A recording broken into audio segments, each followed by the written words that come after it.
Good day, ladies, and I'm not sure if you have gentlemen yet on the call, but good day, everyone. It's another great Good day. Good day. Yes, to have a webinar about the October month of breast cancer awareness. This afternoon we do have two great women, Juliet and Irene, and I'll do a bit of introduction, and then we can kick in with our webinar. So let's, first of all, our speaker is Mrs. Let's meet Juliet Mills Luthroth, a mother, wife, the president of Think for Africa, and a director of group of her own companies. For her, striving for success is standard, but impacting the world is her greatest desire, as is evident in her products and services. So after surviving breast cancer and chemotherapy treatment, this industrious personality has redefined innovation and ambition to keep raising the bar as a self-made, successful businesswoman. She's an entrepreneur whose inauguration of her own brand name has changed the way the world reckons the act of survivor. Juliet was moved to start Think for Africa in 2012, which educates women across Africa about the importance of early detection and creates public awareness on risk factors, symptoms, diagnosis, treatment, support systems, and the stigmas attached to this disease and the need for a positive attitude. Juliet is very passionate about using her experience to counsel other women with or without breast cancer in order to help them prevent it or fight it with a positive attitude. So Juliet, it's a pleasure having you with us this afternoon. You are warmly welcome. Thank you so very much. It's always a pleasure. Thank you. Our next speaker is Irene Adokosoa, a hospitality professional with a cancer survivor. Her background has been in tourism and hospitality business management. She started her career in hospitality with the African Regent Hotel, moved to Metropolitan Health for roughly about 3 years. But due to her interest in hospitality industry, she moved back into the hotel business in December 2013 as assistant sales and marketing manager. She moved on into events management for the hotel and currently runs the conference and banqueting sales and operations section. Now in October 2019, her life changed when she found a lump in her breast. Irene never knew she was so strong until breast cancer struck her, which made her appreciate life a bit more. She wants to set up a support group for women in Ghana who have been diagnosed with breast cancer and are survivors to offer emotional and psychological counseling to them, and also counsel them how to live well with a positive attitude towards life. She thinks that this should be easily available to breast cancer patients where they can be called in by a survivor to offer some support, share experiences, and offer some basic advice. Irene, it's a pleasure having you with us this afternoon. You are warmly welcome. Thank you. It's a pleasure to be here. My first time on Zoom. Yes, thank you very much. So we will kick in with some questions, and then later on we'll take some questions from the participants. So first of all, starting with Juliet, what is breast cancer and who is at risk of getting it? Sorry, you are muted. Juliet, you are muted. I am. Hello, sorry about that. What is breast cancer and who gets breast cancer? Breast cancer is a tumor found in breast, not necessarily female or male. Majority female because we have obviously more breast than men. Some men don't have it at all. But if men have a tissue or a little bit of a tissue of breast, there's a possibility. It's a tumor that exists, that shows up in the breast. The early stages of it, there is no pain, there is no fever, it doesn't come with anything. So most women overlook it. Some tumors could be cancerous, some tumors could not be cancerous. The only way to find out if they are is to go to the hospital, have the doctors do a series of tests and conclude what it is. It is no fault of any of ours that we get cancer. Some of it is hereditary, some of it is environmental, some of it is, there are so many myths out there. but there hasn't been a clear conclusion as to women who catch breast cancer, women who are diagnosed with breast cancer, because we truly haven't concluded. We know that lifestyle is important, our diet, exercising, taking better care of ourselves. But I personally feel that goes along with everything in life. If you have a strong immune system, you can fight anything a little bit better. So in a nutshell, it's a tumor that exists in the breast. It could be cancerous or could not be cancerous. And the key is to, if you feel something different other than that large lump in your breast, you should have a doctor check it. Thank you very much. So Irene, what are some of the symptoms of breast cancer, and what's the youngest age a person can be diagnosed with breast cancer? Okay, some of the symptoms of breast cancer is usually a lump in the breast, a tumor, as Juliet has said already, and sometimes to a bloody discharge from the nipple. And also changes in shape or texture of the nipple also can be a sign of breast cancer. Now, the youngest age, I recently heard of a 13-year-old who has breast cancer. That's how young a woman, a lady, a female could get breast cancer. She's somewhere based in Kintampo, and apparently at the beginning they didn't know what it was, so they took her to prayer camps and herbalists until a man who had had it before identified that that was it and took her to a hospital to get treated. So as early as 13, yes, you can get it. Wow, that's interesting. 13 years.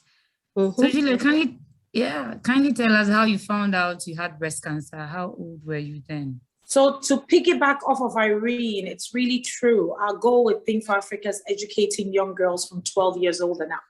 So when there is any breast tissue at all, you know, young girls are getting their periods earlier and earlier. And the earlier you get your period, the higher the chances of you getting breast cancer. So it is very important for our mothers to teach our daughters how to self-examine. There is a sexual, there's a sexual embarrassment that comes with touching your breast. And as a young girl, you're taught not to even look at yourself in the mirror sometimes. So that needs to be changed. I found out when I turned 40.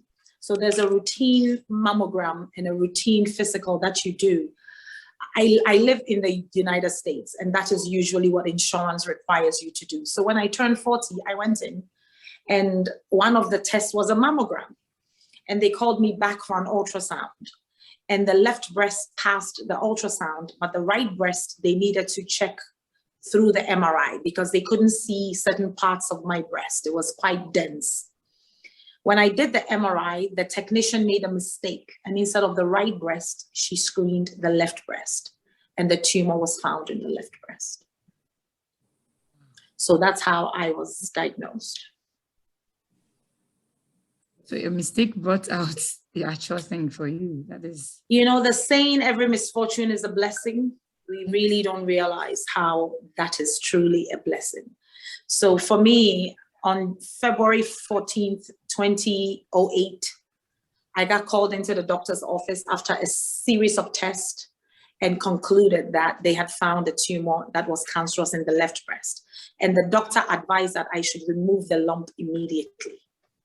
But I wanted to seek second opinion because when I went home, I was very sick. I slept it off. The next day, I woke up and I started to do research.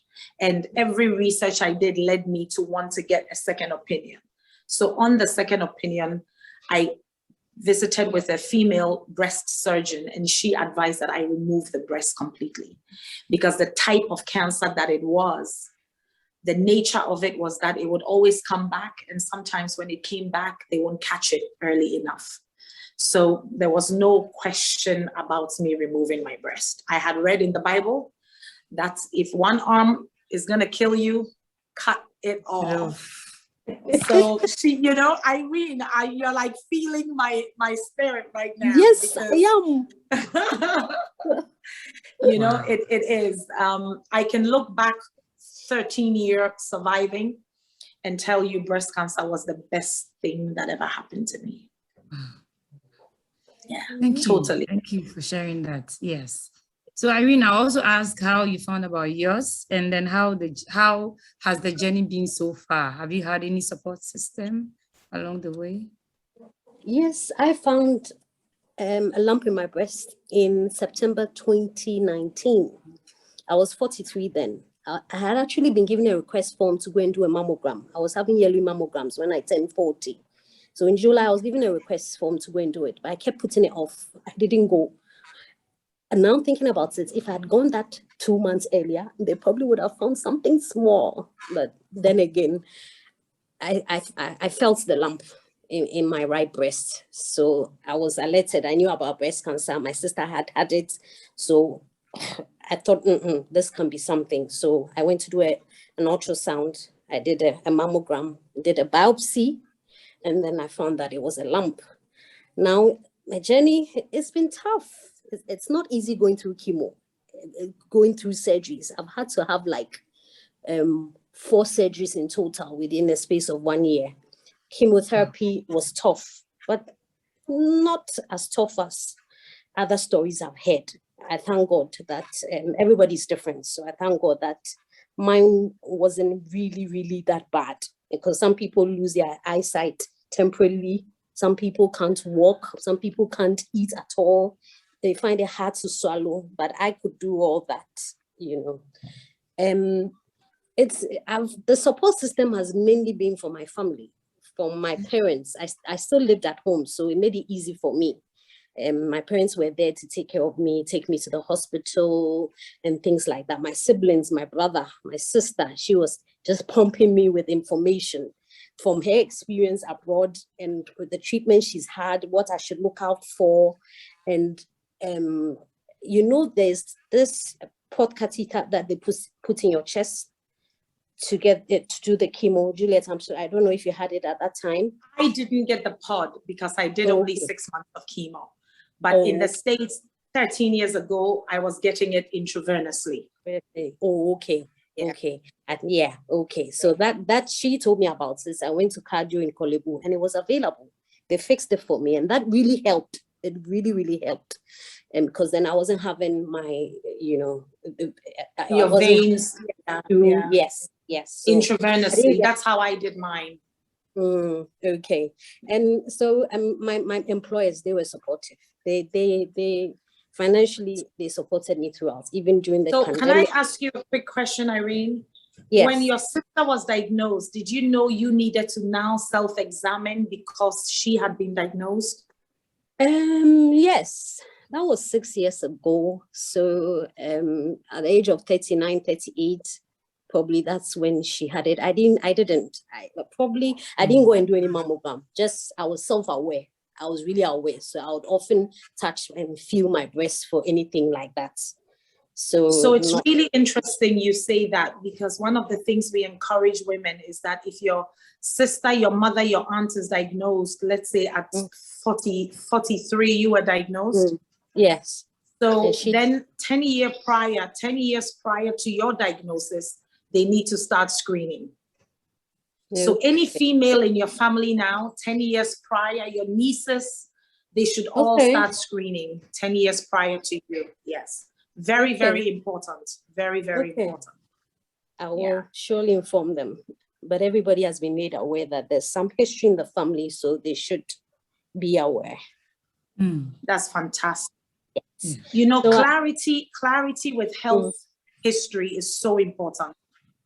Yeah. So I'm really proud of you, Irene, for being open to talk about this. Thank you. It was difficult, but you gave me the encouragement. You started it off. You sparked that in me. That's why when you came down, I told you I was available if you wanted me to go with you. I know. Then an opportunity came just last week, and then I took it, and that's the start. So this is the 3rd time I'm speaking about that's it. A beautiful start. That's a beautiful start. I'm very proud of you. Keep it going. Keep telling your story. I will. It's been encouraging. That is how. Funny enough, people are just wondering. They are amazed at how I'm speaking freely about it. my confidence about it. I'm not sad or anything, because breast cancer, once it's found early, it won't kill you. You can still live a normal life and go about your duties. Yes, you can. With breast or without breast, you're still human. I mean, the breast, what major role does it play? I mean, in terms of, feeding when you have a baby and things like that, that's mostly it. But apart from that, if it's going to kill you, the men will beg to differ. Yeah. The good ones, the men will beg to differ, but this is more useless the good to ones them. understand. the good That's ones. Interesting. They Okay, understand. so they surely do. we have a question from the audience. One Dennis is asking that there's already a lump in the breast. So how do you spot the difference? Dennis wants to know. So the lump in the breast is a large lump. So the best time to check your breast is 1 week after your period. Because naturally, when a woman is leading into her period, her breast is very cystic and very lumpy. So you don't want to check your breast even 2 weeks before your period. You want to do it 1 week, 5 days to 1 week after your period. You can check. When you go to check it, the lump we're talking about almost feels like a palm nut. It's a bit harder. The lump in your breast is wider and it feels different. This lump is usually in, and when you push into the breast cage, like you see me doing here, I'm pushing into the breast cage. You have to come up all the way into your armpits as well, armpit area, because some of us, you get breast here as well. So you're going to be pushing into the breast cage. The beautiful thing is that your fingers have a memory. So the more you do this, the more your finger memorizes your breast tissue. And if there's anything different, it will pick it up.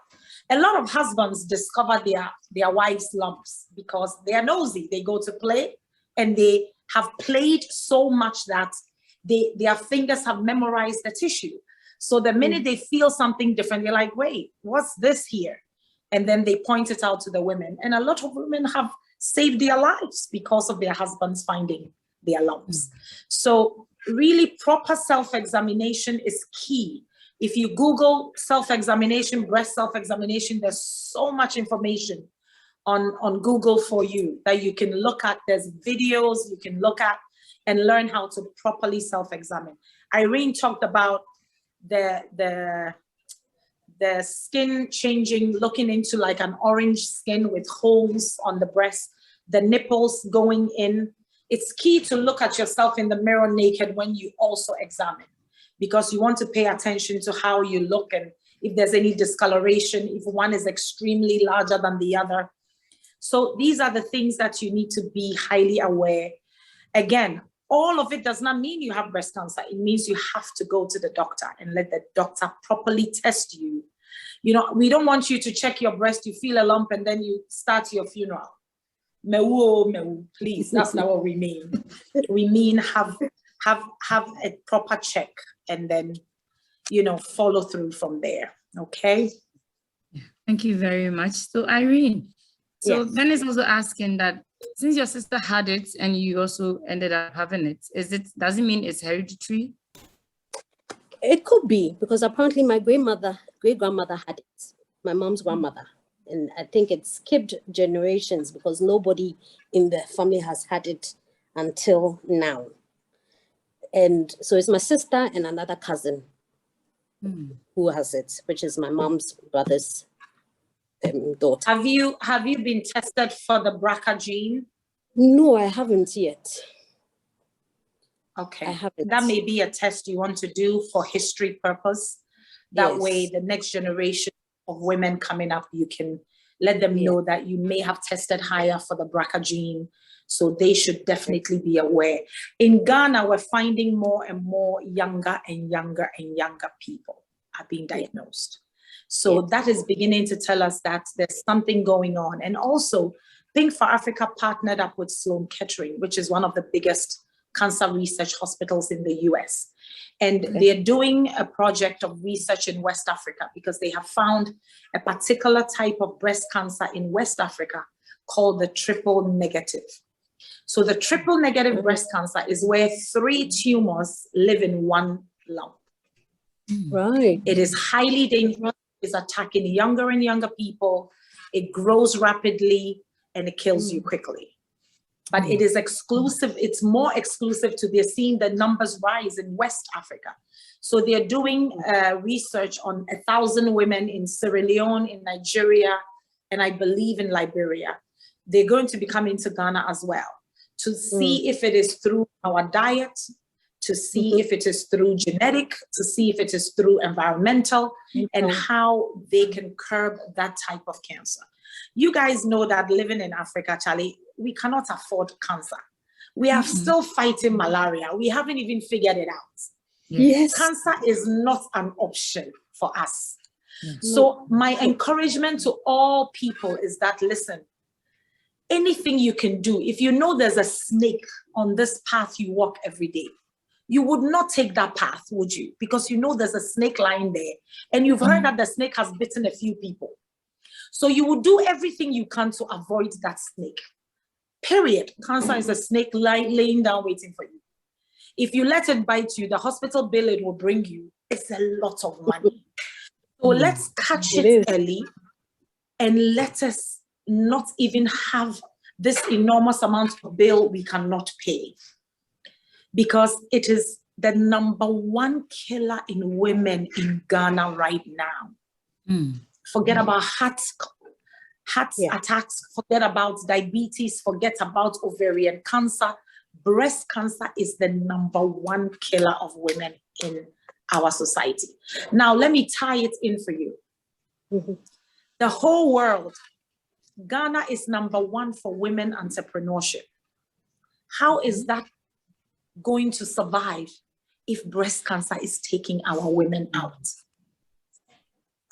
So we need to really take better care of ourselves. Okay. Yeah. Thank you very much. I would also like to know, Irene, what does it mean to be a survivor, and what are one's chances of surviving? Because as much as detecting early helps, people are also dying. So what are one's chances of survival?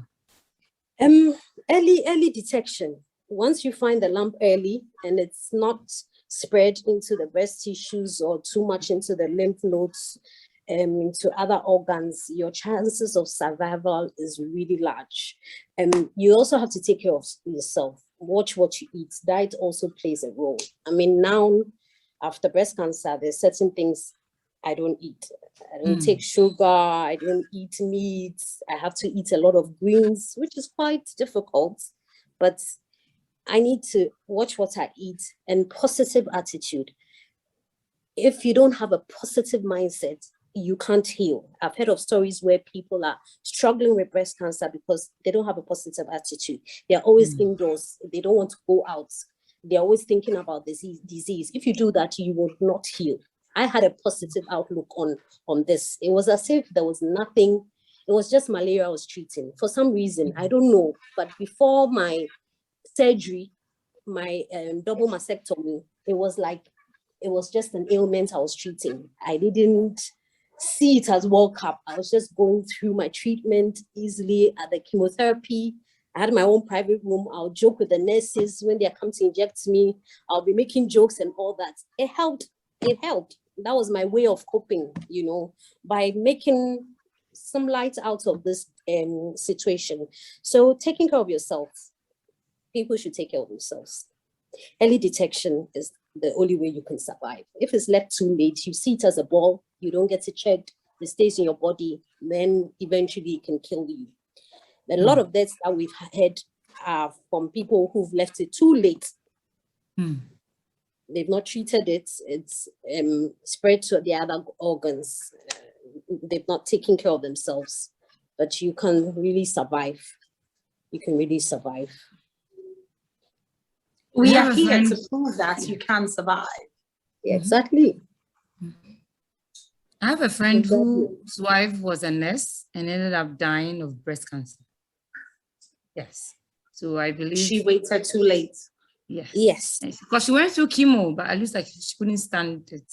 chemo. I think that if the cancer, people say she went through chemo and the chemo killed her. No, chemo is not going to kill you. Your cancer was probably more than what the chemo could do, because the chemo is trying to actually stop the cancer from growing. But if it's far too gone and the doses or the type of concussion of chemo they're giving you is not the right medication, because everybody's chemo is custom differently for you. So if the custom is not right or the diagnosis was not exact, in Ghana, the doctors are trying, but they are working with so little. When I look at my treatment abroad, and when I go to the hospitals in Kolebu, in Akomfanoche, listen, no doctor wants to walk away saying that a patient died on my hands. The doctors take an oath and their goal is to save a life. So, but this is what they have. They are working with very little. The government approves up to a certain level of medication. That 90% of the people who die in Ghana is from financials. They cannot afford it. They've waited too late. They go to the hospital. They give them a lab test to go do. They give them ultrasound to go do. They give them chemo to go do. I have a girlfriend who's going through this right now. One pill costed 28,000 cedis. One. Whoa. Your Mokala woman who sells cocoa across from Guinness, how is she going to be able to do this? So when you come and you tell her, this is what you need to do, the ABB draw is cheaper. So out of poverty and out because of where you are born into this world, there are certain advantages and disadvantages you do not get. It is very sad. So for Africa, early detection in everything we do is key. If you can afford to see the doctor once a year, do a physical, please do it. Don't wait until you're sick. You can't do that. You can't wait until you're sick before you go to the doctor. Check so that you can catch anything a little early and you can live a long life. For me, I don't believe in property.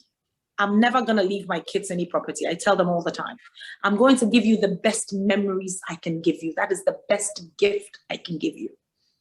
I'm going to educate you while you're young, give you all the tools. And then my money, I'm going to blow all of it. The rest of it, I'm donating to Pink for Africa to help people. It's as simple as that.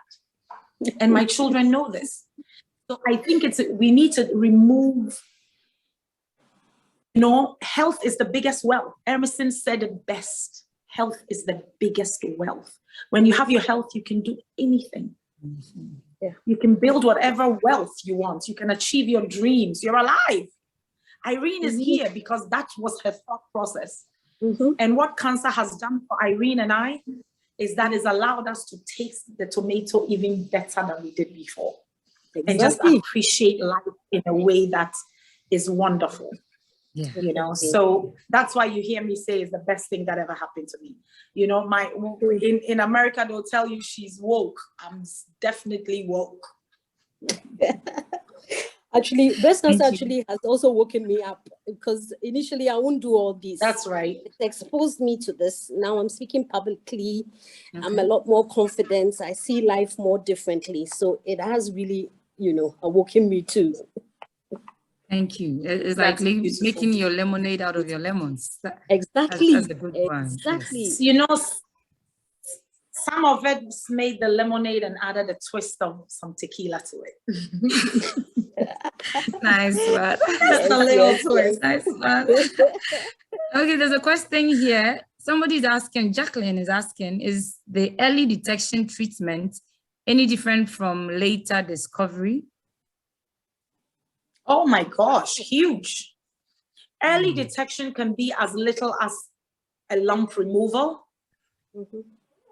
And late is late. Is exactly that. Late is you're gonna die, because by the time you came, the tumor has opened up, it has ruptured, or it has spread into the lungs and it's a more expensive process. So chances are you will die. It will, and the interesting thing is, for the women who stay away from the hospitals, cancer will slowly kill you. Breast cancer will slowly kill you, and it's a very painful death.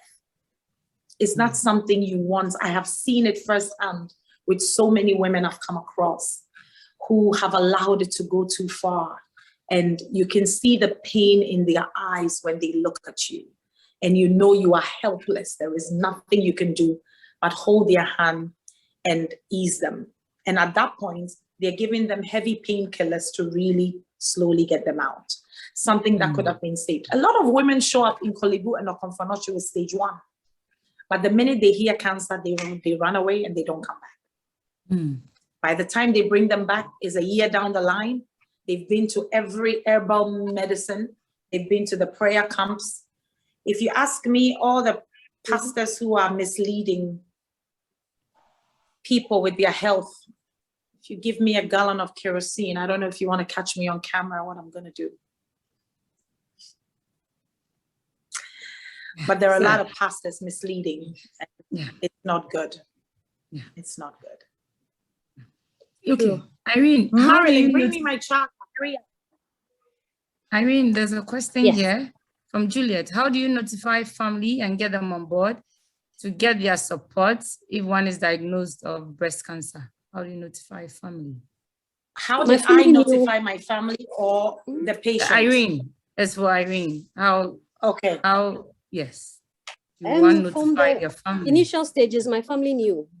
We told them we have a family platform, so they were told.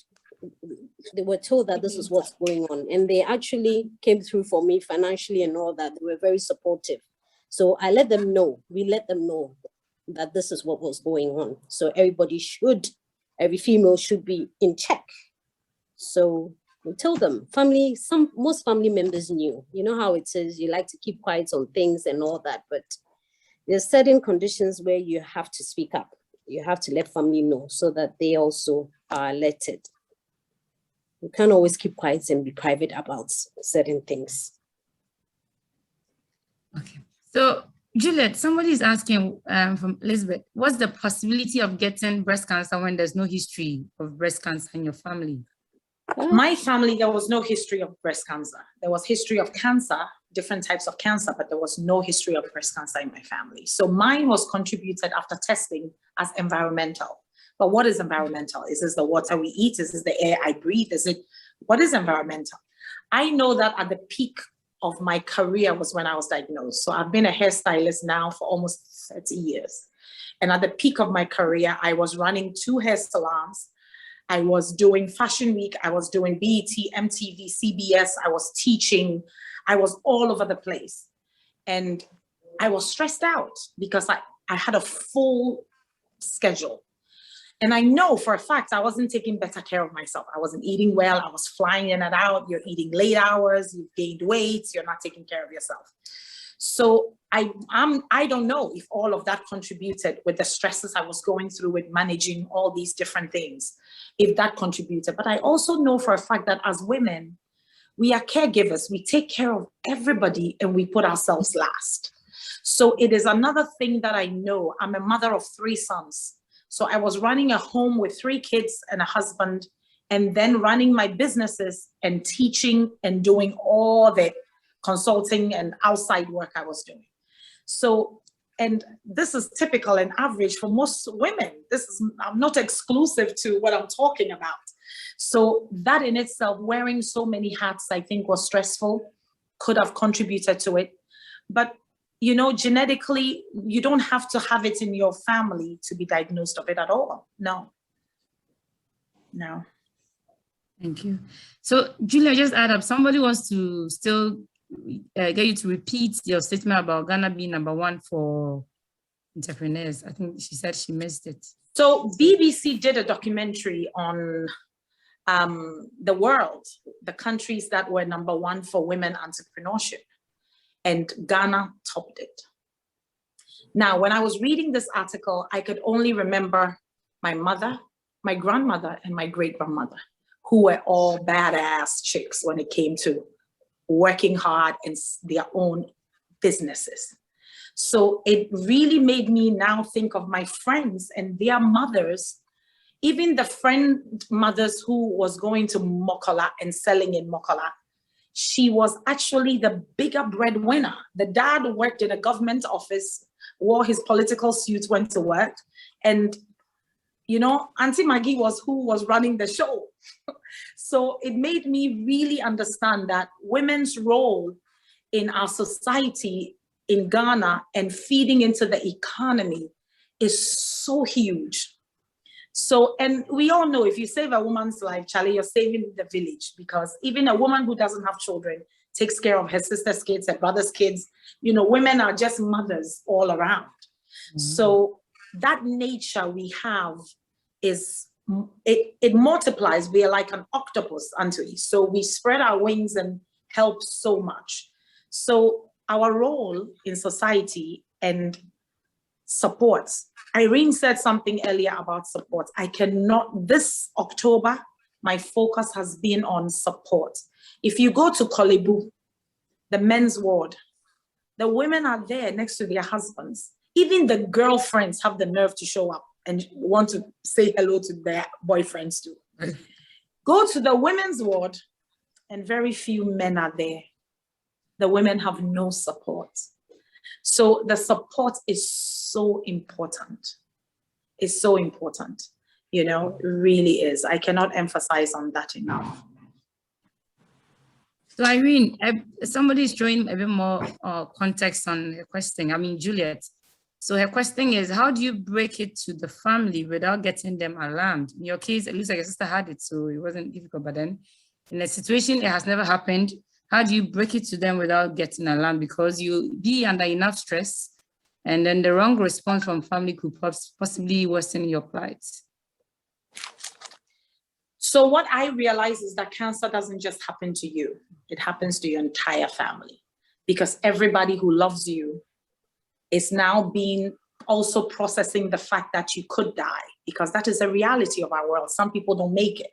So it doesn't just happen to you, it happens to everybody. So you need to also compartmentalize what you are going through to what your husband will go through, to what your children will go through, to what your sisters will go through, your brothers, and then even your friends.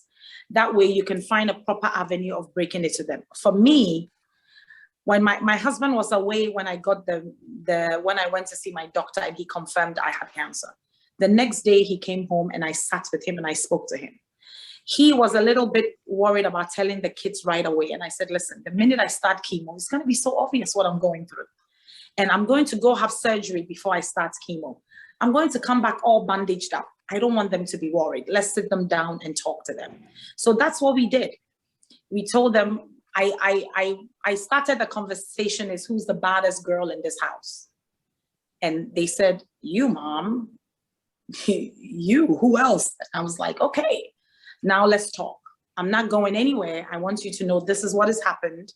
I'm going to go through surgery.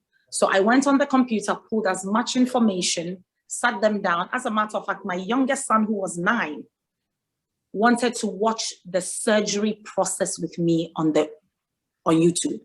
So we Googled breast surgery and we watched this graphic surgery.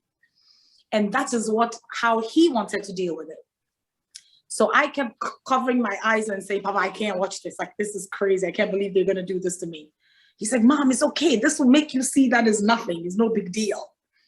But he wanted to see it. So we watched it together. He asked a lot of questions.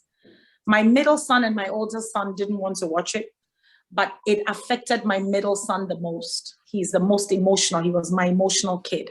So he struggled with school that year. And I just had to reassure him. And like Irene said, at the end of the day, you see, even though it happened to you and you know it happened to everybody, when you set the tone for a positive attitude, everybody follows. Exactly. Everybody follows around. Yeah. True. Wonderful. So Irene, did you experience any form of stigmatization? How did you deal with it? Not really. I didn't actually. Just a few friends knew. They were supportive. My workplace, I didn't feel anything like that.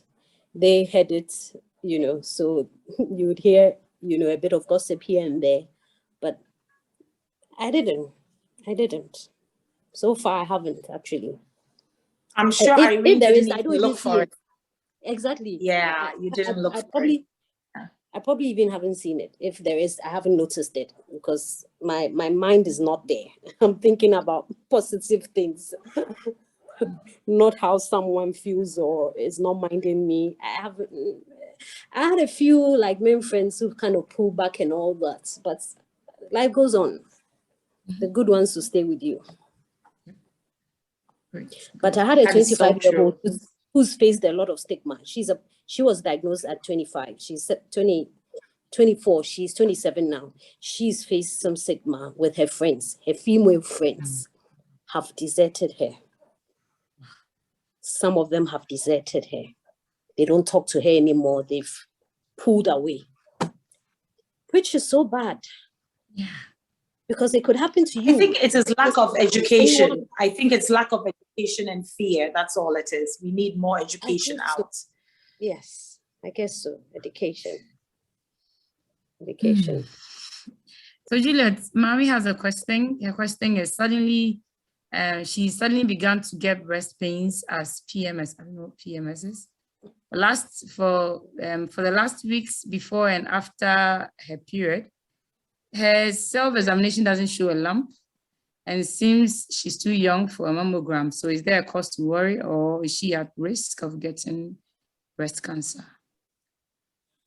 I think that if there is pain, anytime your body tells you there's pain, that's not normal.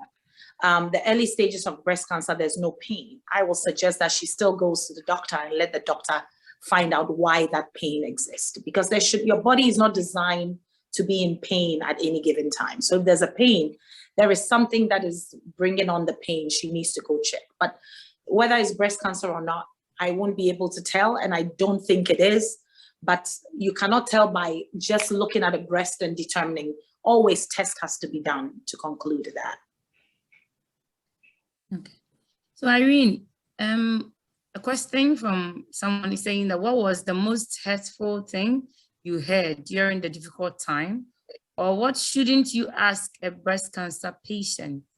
What kind of encouragement and support should be given to breast cancer patients?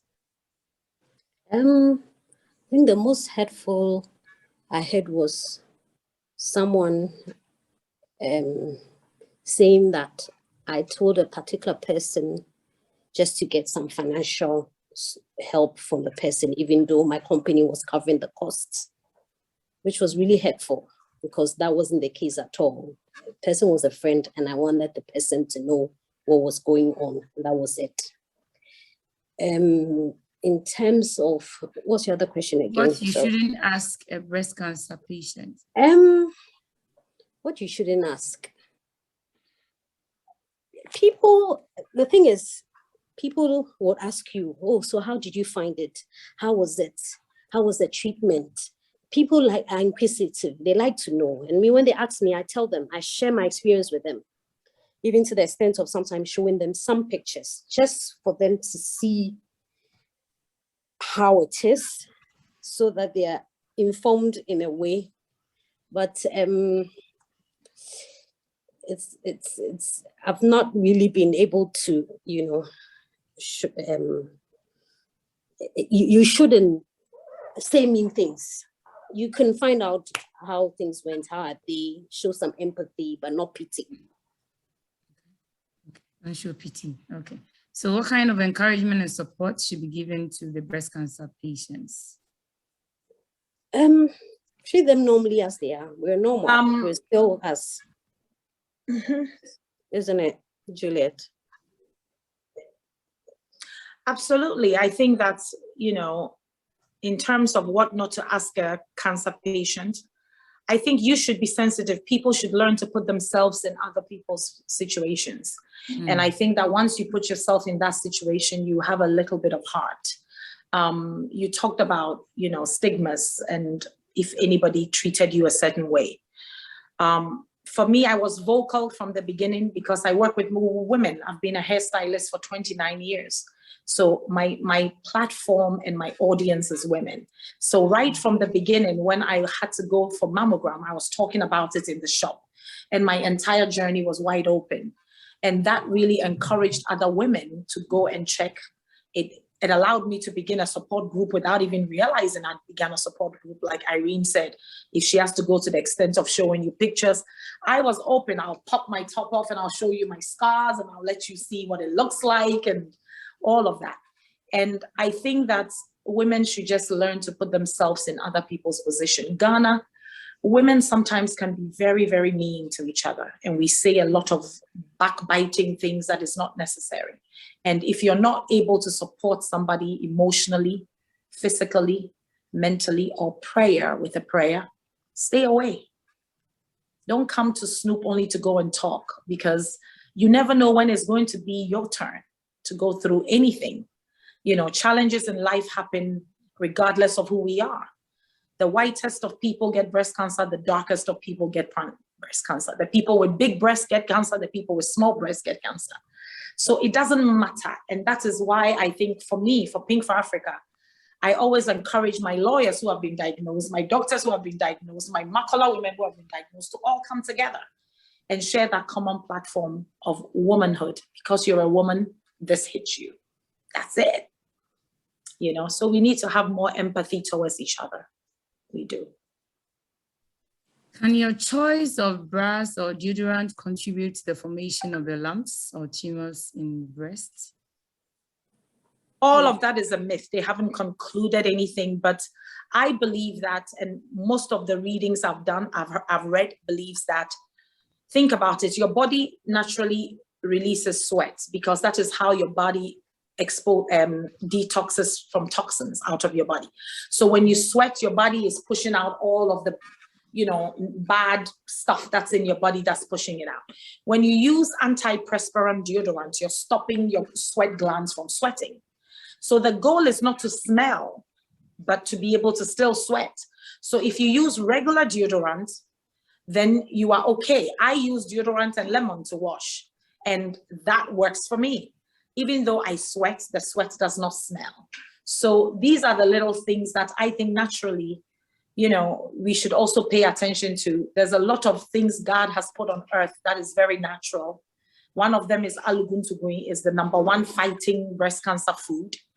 I mean, cancer food in general, not just breast cancer.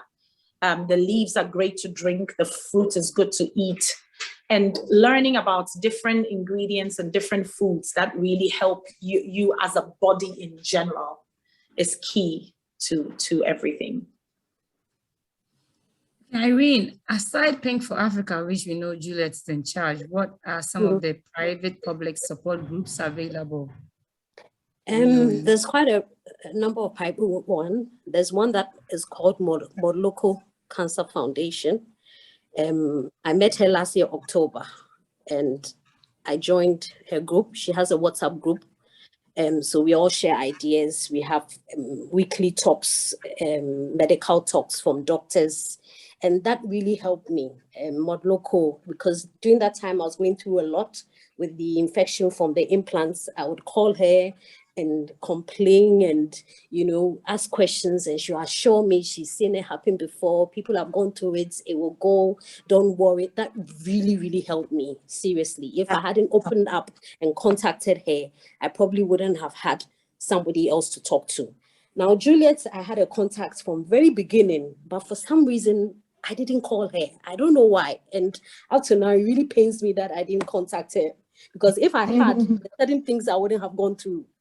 She probably would have been able to. Yes, we talked about that. Yeah, exactly. And there's a support group. There's somebody, a nurse who is a nurse oncologist who has a support group. She reached out to me. She said they used to have monthly meetings, but people don't show up. People don't want people to see their face. So that's the thing. People are very private about these things. And I think it shouldn't be, because as much as we can, we have to open up and share to learn. So if you keep quiet about it, your experiences, the other person wouldn't know.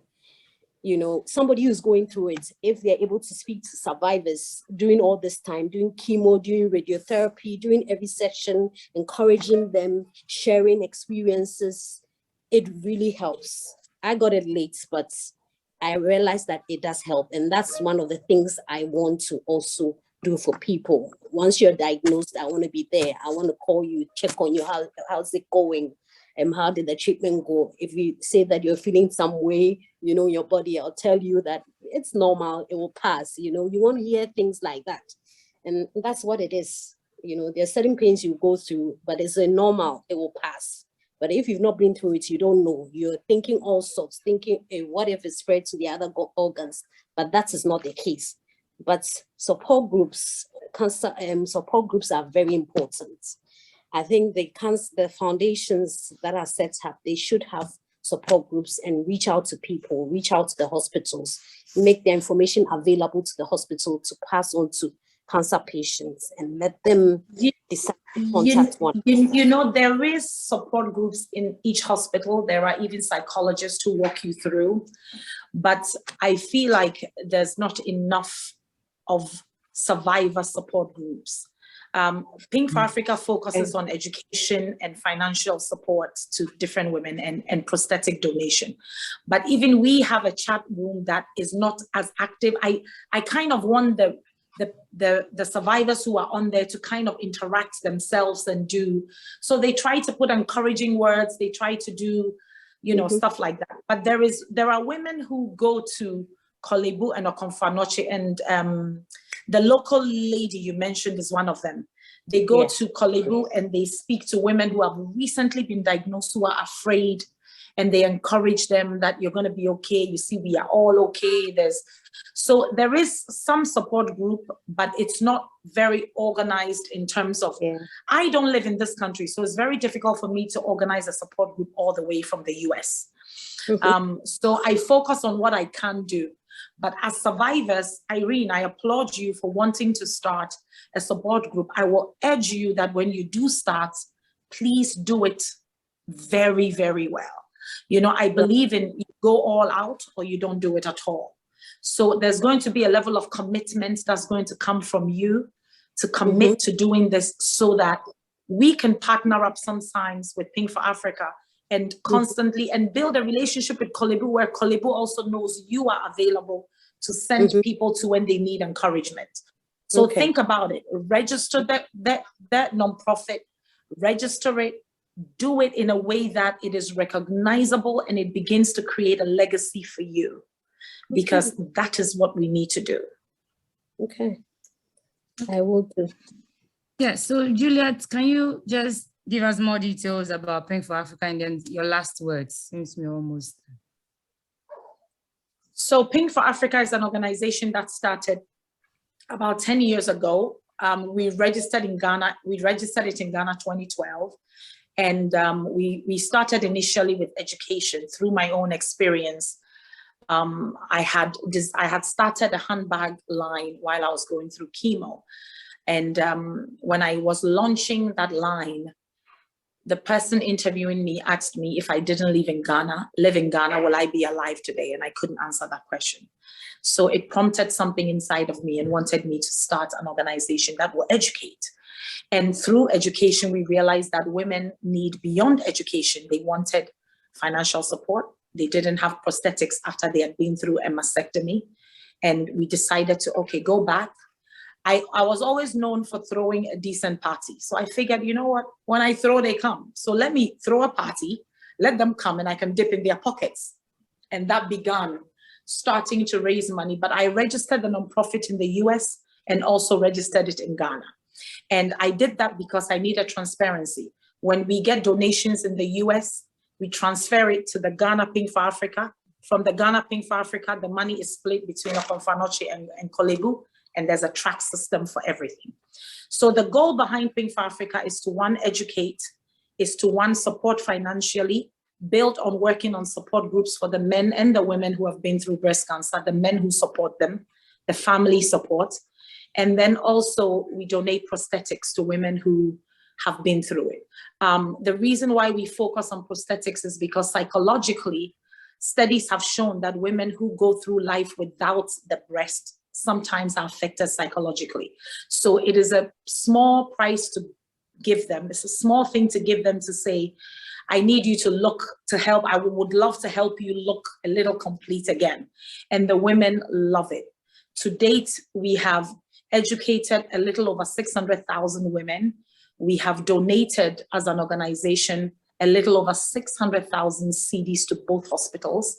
We have donated almost 400 prosthetics to women, and we are slowly climbing and focusing on that. Anybody who wants to be a part or support Pink for Africa, believe me, 100% of your donation goes to do the work.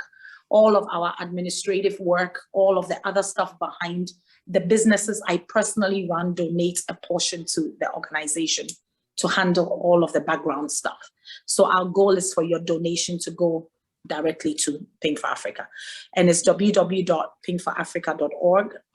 You're more than welcome to go hit it and donate. It's open 365 days of the year. Wonderful. Thank you. Thank you. In a nutshell. Pink for Africa. So let me ask the last question, and then Irene, you also give us your final words. Question is, are surgery and chemo the only ways out? And then you can share your final words.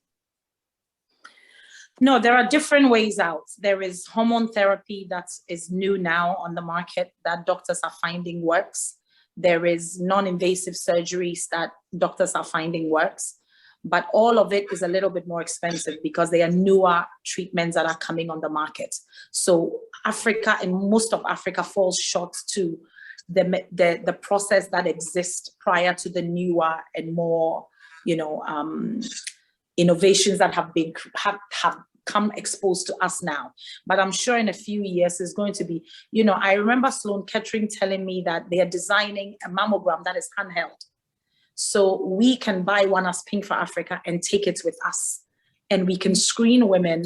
It's just handheld and it's plugged into the hospital. It connects virtually to the hospital. So the images we scan will go directly to the nearest hospital. So these are things that we are staying on the curb and learning so that we can also as an organization be a part of. But, no, there are so many different therapies coming now for breast cancer survival. Thank you very much. Irene, any last words? Just a few minutes to go. I'd just like to urge all women to always make sure they check their breasts. I think now, don't wait till you hit 40. Just get a yearly mammogram because you never know. That's all I have to say. Well, it is advised that if you are 40 years and under, you can get your breast checked, but you don't necessarily need a mammogram. If you have had existing family history, then by all means, you need a mammogram. So know that the self-examination is the first step. The second step is a doctor or a nurse examining your breast. And the third one is getting a mammogram and an ultrasound. Okay, those are the steps. Okay, thank you very much. Before we let the chair take over, I would kindly want everyone to fill the feedback form so we can progress and make improvement on our next webinar. Thank you, Juliet. Thank you, Irene. It's been a wonderful time with you. You've gone all out by sharing with us, and I think we've learned a lot. We need to diagnose and check ourselves, even for the people of our families 10 years before the due time. This is really, and for a 13-year-old to get a disease, it means it is with us. We have much, much work to do. So thank you. Yes. We'll keep promoting this even beyond October. So now I'll let the chair take over, Sheena, and then take over from you. Thank you very much. Thank you. Thank you so much for such an insightful section. In fact, a lot of things have been said that we had no idea about. That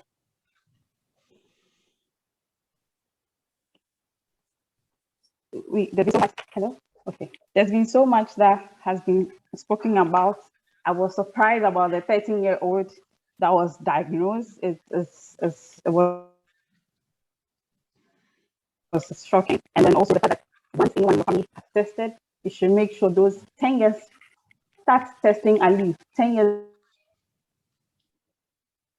below from the age at which you got tested. Thank you so much, Ms. Irene, for sharing your experience. Thank you so much, Ms. Juliet, for what you do, for sharing your experience, and for the Pink for Africa. I would encourage everyone to go onto the website, I think in the chat box, So everybody can click on the link to go see what they do, donate to the Pink for Africa. And before we all go, I want us to know that the next program that will be held by the SPE Ghana on the 4th of November is going to be about global LNG and industry industrial transformation. So everybody is encouraged to attend that as well. We put the form in the chat box, so try and fill it, and then we'll get your feedback about the program. Thank you so much once again, Madam Juliet, and thank you so much, Madam Irene. It's been a pleasure having you, and thank you so much. Thank you too. Okay, who's the next one? Host, thank you everyone for participating in today's program. Thank you. Thank you, ladies. Thank you, everyone. We are grateful. Thank you. Have a blessed day. Enjoy the rest of your day, everyone. You too. Thank you for having us. Thank you. Thank you.